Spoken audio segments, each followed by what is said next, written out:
శుక్లాంబరధరం విష్ణుం శశివర్ణం చతుర్భుజం ప్రసన్నవదనం ధ్యాయేత్ సర్వవిఘ్నోపశాంతయే అగజా ఆనన పద్మార్కం గజాననమహర్నిశం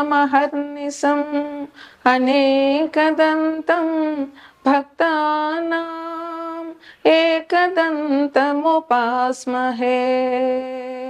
ఏకదంతముపాస్మహే. ఓం శ్రీ మహాగణాధిపతయే నమః. ఓం శ్రీ సరస్వత్యై నమః. ఓం శ్రీ మాత్రే నమః. మనం ఇప్పుడు ఫిబ్రవరి నెల అంటే మాఘమాసం యొక్క మాస ఫలితాలు చెప్పుకుంటున్నాము. జనవరి 29 అమావాస్య 29 నుంచి ఫిబ్రవరి 28 వరకు మాఘమాసం మొదలవుతుంది. ఈ మాఘమాసం చాలా విశిష్టమైనది. ఈ చాలా పుణ్యకార్యాలు చేసుకోవడానికి, వివాహాది శుభకార్యాలు చేసుకోవడానికి, ఇంకా నోములు వ్రతాలు ఏవైనా చేసుకోవడానికి మాఘమాసం చాలా మంచిది. ఈ మాఘమాసంలో వచ్చే శివరాత్రి నాడు కొత్తగా నోములు పట్టాలి అనుకున్న వారందరూ కూడా, స్త్రీలందరూ కొత్తగా నోములు పడతారు. ఈ మాఘమాసం విశిష్టత ఏమిటంటే సూర్య భగవానుడి ఆరాధన. ఈ మాఘమాసంలో పూర్తిగా అన్ని ఆదివారాలు కూడా చాలా విశిష్టమైనవి. ఈ ఆదివారాలు సూర్యభగవాన్ ఆరాధన మనకి చాలా ఆనందాన్ని, ఆరోగ్యాన్ని ఇస్తుంది. సూర్యభగవానుడు ఆరోగ్యానికి ప్రదాత. అందువల్ల ఈ మాఘపాదివారాలు పాలు పొంగించి ఆవు పిడకలు తీసుకొచ్చి మనం ఇదివరకు అయితే దానిలాగా వేసి తాటలో పెట్టేవారు. ఇప్పుడు పిడకలు దొరికిన వాళ్ళు పిడకలు, లేదంటే కుంపటి మీద నిప్పులేసి దాని మీద పిడకలు పెట్టి పాలు, మా చిన్నతనంలో మా అమ్మ వాళ్ళందరూ అలాగ పరవాన్నం చేసేవారు. ఆ పరవాన్నం కూడా గరిటెతో కడపకుండా చెరుకు గడతో కలుపుతూ పరవాన్నం చేసేవారు. ఇప్పుడు దొరికినంత వరకు చేయగలుగుతున్నారు. లేకపోయినా ఆవు పాలతో పరవాన్నం చేసి ఆ సూర్య భగవానుడికి నివేదన చేయడం వల్ల ఆయురారోగ్యాలు అందరికీ లభిస్తాయి. మనకి ప్రత్యక్షంగా కనిపించే దైవమే సూర్య భగవానుడు. ఆయన ఆరోగ్యాన్ని, ఆనందాన్ని అన్నిటినీ ఇస్తాడు. ఏ గ్రహం బాగుండాలన్నా ముందు సూర్యుడు బాగుండాలి. నవగ్రహాల్లోనూ సూర్య భగవానుడు మన జాతకంలో బాగుంటే అన్ని రకాల సౌకర్యాలు మనకి లభించుతాయనడంలో ఎటువంటి సందేహం కూడా లేదు. ఈ మాఘమాసం జనవరి 29 నుంచి మొదలయ్యి ఫిబ్రవరి 28 వరకు ఉంటుంది. ఈ మాఘమాసంలో 4 ఆదివారాలు మాఘపాదివారాలు అంటారు. అట్లాగే 4వ తారీఖున రథసప్తమి. ఈ రోజుని విశేషంగా సూర్యభగవాన్ని ప్రార్థించి రథం చేసి, తులసమ్మ దగ్గర ముగ్గులు పెట్టి రథం చేసి, చిక్కుడుకాయలతో రథం చేసి, చిక్కుడాకుల్లో పరవాన్నం నైవేద్యం పెట్టడం ఆచారంగా వస్తోంది. అట్లాగే ఈ మాఘమాసంలో 3వ తారీఖు అంటే 3/2/2025 వసంత పంచమి, సరస్వతీదేవి పూజ చేయాలి. ఆ రోజు సాధ్యమైనంత వరకు తల్లిదండ్రులు పిల్లల చేత సరస్వతీదేవి పూజ చేయించి తోచినంత నైవేద్యాలు పెట్టి పిల్లలకి పంచడం వల్ల సరస్వతి అనుగ్రహం పిల్లలకు కలిగి చదువు సంధ్యలు వారికి బాగా వస్తాయి. ఈ వసంత పంచమిని తల్లిదండ్రులు పిల్లల చేత పూజ చేయించడం వల్ల పిల్లలు అభివృద్ధిలోకి వస్తారు. ఈ మాఘపాడ్యం నుంచి గుప్త నవరాత్రులు, శ్యామలా గుప్త నవరాత్రులు మొదలవుతున్నాయి. ఇవి జనవరి 30 నుండి మొదలయ్యి ఫిబ్రవరి 7వ తారీఖు వరకు ఈ నవరాత్రులు చేయాలి.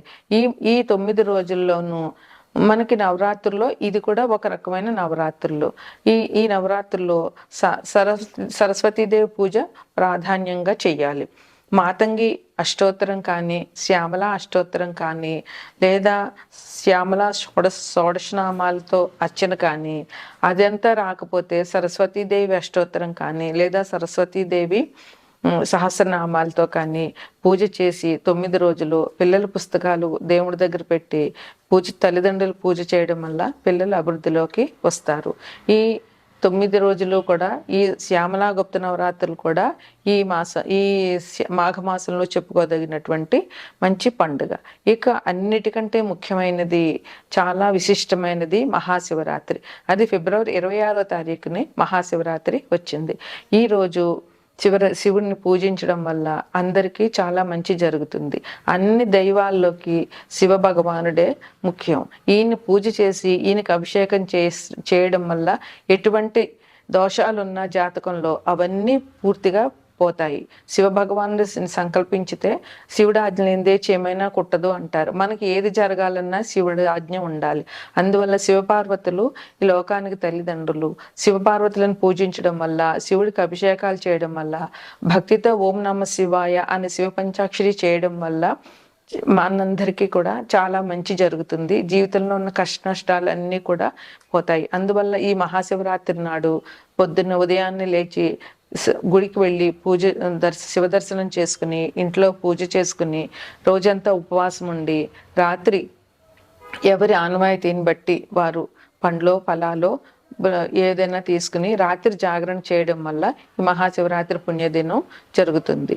అందువల్ల ప్రజలందరూ కూడా ఈ మహాశివరాత్రిని మంచిగా జరుపుని శివుని కృపకు పాత్రలవుతారని ఆశిద్దాం. తదుపరి వృషభ రాశి. వృషభ రాశికి అధిపతి శుక్రుడు. వృషభ రాశిలో కృతిక 2, 3, 4 పాదాలు, రోహిణి 4 పాదాలు, మృగశిర 1, 2 పాదాలు ఉంటాయి. ముందుగా ఈ రాశిలో గ్రహస్థితి చూసుకుందాము. వృషభ రాశిని లగ్నంగా చేసుకుంటే లగ్నంలో గురువు ఉన్నారు, మిథునంలో కుజుడు, కన్యలో కేతువు, రవి బుధులు మకరంలో, కుంభంలో శని, మీనంలో శుక్రరాహులు ఉన్నాయి. ఈ రాశి వారికి ఈ మాసం అంతా మిశ్రమ ఫలితాలుగా ఉంటాయి. వృత్తి వ్యాపారాలు చేసేవారికి ఎటువంటి ఇబ్బందులు లేవు, వారికి సుఖంగానే నడిచిపోతుంది. ఆస్తి బాగానే ఉంటుంది. స్త్రీలు విలువైన ఆభరణాలు, వెండి బంగారాలు, నూతన వస్తువులు, నూతన వస్త్రాలు కొంటారు.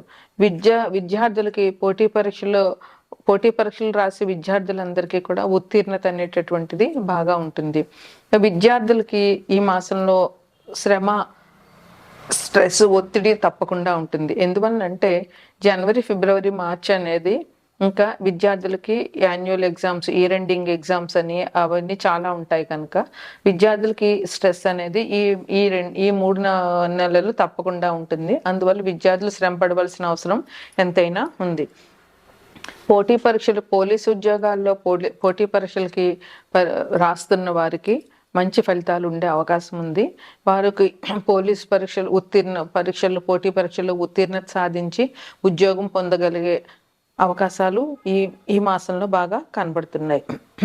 సంతానం విషయం చూస్తే సంతానం విషయంలో తల్లిదండ్రులకి ఎటువంటి ఇబ్బందులు లేవు. సంతానం బాగుంటుంది. వారు మంచిగా విద్యల్లో అభివృద్ధిలోకి వస్తారు, మంచి ఉద్యోగాల్లోకి వస్తారు. తల్లిదండ్రులకి సంతానం గురించిన ఎటువంటి చింత ఉండదు. కుటుంబం సౌఖ్యం, కుటుంబంలో వారందరికీ సౌఖ్యం ఉంటుంది. అన్ని కుటుంబాల్లోనూ అందరూ చాలా సుఖంగా సంతోషంగా ఉండగలుగుతారు. కుటుంబం సౌఖ్యం ఉంటే సగం బాధ్యత తీరినట్టే. ఆనందంగా వ్యక్తులు పనిచేసుకోగలుగుతారు. అలాగే భార్యాభర్తల మధ్య కూడా అన్యోన్యత అనేది ఈ మాసంలో బాగా కనబడుతోంది. అందువల్ల భార్యాభర్తలు మధ్య ఎటువంటి విభేదాలు రాకుండా ఉంటారు. వీరికి శుక్రగ్రహం, వృషభ రాశిగా శుక్రుడే అధిపతి. అలాగే శుక్రగ్రహం అనుకూలంగానే ఉంటుంది. అదేగాక ఈ రాశిలోనే గురువు ఉన్నారు కనుక, లగ్నంలో గురువు ఉన్నారు అని అంటే చాలా మంచి జరుగుతుంది ఈ రాశి వారికి. వీరికి వీరి మాట్లాడికి ఎదురుండదు. వీరు ఏం చెప్పినా కూడా అందరూ చాలా శ్రద్ధగా వింటారు. వీరి మాటను పాటిస్తారు, గౌరవిస్తారు. అలాగే వీరు ఈ మాఘమాసం అనేది శుభకార్యాల మాసం అని చెప్పొచ్చు. అందువల్ల ఈ మాసంలో పెళ్ళిళ్ళైనా నవములైనా ఏదైనా కూడా చాలా బాగా చేసుకోవచ్చు. పుష్యమాసం వెళ్ళిపోయి మాఘమాసం వచ్చింది అంటే పెళ్ళిళ్ళకి సీజన్ అని చెప్పవచ్చు. అదేవిధంగా శుభకార్యాలు చేయడానికి ఎటువంటి ఇబ్బందులు ఉండవు. ఈ రాశిలో వారు శుభకార్యాలు ఈ నెలలో బాగా చేయగలుగుతారు. వీళ్ళకి ఈ రాశి వారికి పెద్ద పెద్ద వాళ్ళతో పరిచయాలు జరిగి ఆ పరిచయాలు మంచి అభివృద్ధిని, మంచి పేరుని, సంఘంలో గౌరవ ప్రతిష్టల్ని తీసుకొస్తాయి. ఈ రాశి వారికి కోర్టు వ్యవహారాలు ఏమైనా ఉంటే అవి పరిష్కరించబడతాయి. ఎన్నాళ్ళ నుంచో నలుగుతున్న కోర్టు వ్యవహారాలన్నీ కూడా ఈ రాశి వారికి ఈ మాసంలో తీరిపోయే అవకాశం ఉంటుంది. స్త్రీల నుంచి ఆదాయం వస్తుంది. ఈ రాశిలో పురుషులకు స్త్రీల నుంచి ఆదాయం వస్తుంది. అదేవిధంగా వీరు ఏ పని మొదలుపెట్టినా కూడా చాలా తొందరగా పని పూర్తి చేయగలుగుతారు. ఏ పని ఎక్కడ ఆగకుండా వీరికి చాలా బాగా జరుగుతుంది. అయితే ఇదంతా కూడా గోచారాన్ని బట్టే చెప్తాము. అదే జన్మజాతకంలో ఏదైనా గ్రహాలు ఇబ్బంది పెట్టినట్లయితే కొంతమందికి జన్మజాతకంలో ఇబ్బందులు తప్పవు. అదే నోరు గొంతుకు సంబంధించిన సమస్యలు రావడము, మనసు నిగ్రహం కోల్పోవడము, కుజుబుధులు అనుకూలత లేకపోవడం వల్ల కొన్ని ఇబ్బందులు. కుజుడి వల్ల ఇబ్బందులు అంటే కోపం, ప్రయాణాల్లో యాక్సిడెంట్లు జరగడం, లేదా దెబ్బలు తగలడం, లేదా బీపీ పెరగడం, ఇట్లాంటివన్నీ కుజుడి వల్ల జరుగుతాయి. అందువల్ల అందరికీ కాకుండా కొంతమందికి ఇటువంటి ఇబ్బందులు వచ్చే అవకాశం ఉంది. అందువల్ల వీరు జాగ్రత్తగా ఉండాలి. ఈ మాసంలో ఆదివారాలు మాఘమాసం కనుక మాఘపాదివారాలు పూజ చాలా ముఖ్యమైనది. సూర్య భగవానుని పూజించడం వల్ల ఆరోగ్యం దొరుకుతుంది. అందువల్ల ఈ రాశిలో వారు సూర్య భగవానుని ఆరాధించడము, ప్రతిరోజు ఉదయాన్నే లేచి సూర్యునికి అర్ఘ్యం ఇవ్వడము, ఆదిత్య హృదయ పారాయణం, కనీసం ఆదివారమైన ఆదిత్య హృదయ పారాయణ చేయడము, సూర్య భగవానుడికి రథసప్తమి రోజున 4వ తారీఖు రథసప్తమైంది, ఆ రోజు పరవాన్నం చేసి నైవేద్యం పెట్టడము, వీలైనప్పుడు మాఘపాదివారం పరమాణం చేసి సూర్యుని నైవేద్యం పెట్టడం వల్ల ఆయురారోగ్యాల్ని పొందగలుగుతారు. ఈ నెల 26వ తారీఖున మహాశివరాత్రి వచ్చింది. మహాశివరాత్రి రోజున శివుడికి అభిషేకం చేయడము, ఓం నమః శివాయ పంచాక్షరి చేయడము చాలా మంచిది. 3వ తారీఖున పంచమి, వసంత పంచమి వచ్చింది. ఆ రోజు సరస్వతీదేవి పూజ చేయించిన తల్లిదండ్రులు పిల్లల పుస్తకాలు దేవుడి దగ్గర పెట్టి సరస్వతీదేవి పూజ చేయించడం వల్ల పిల్లలకి మంచి విద్యాబుద్ధులు దొరుకుతాయి. అందువల్ల ఈ రకమైన పరిహారాలు చేసుకుని ఈ మాసంలో వీరు అభివృద్ధిని పొందుతారని ఆశిద్దాం.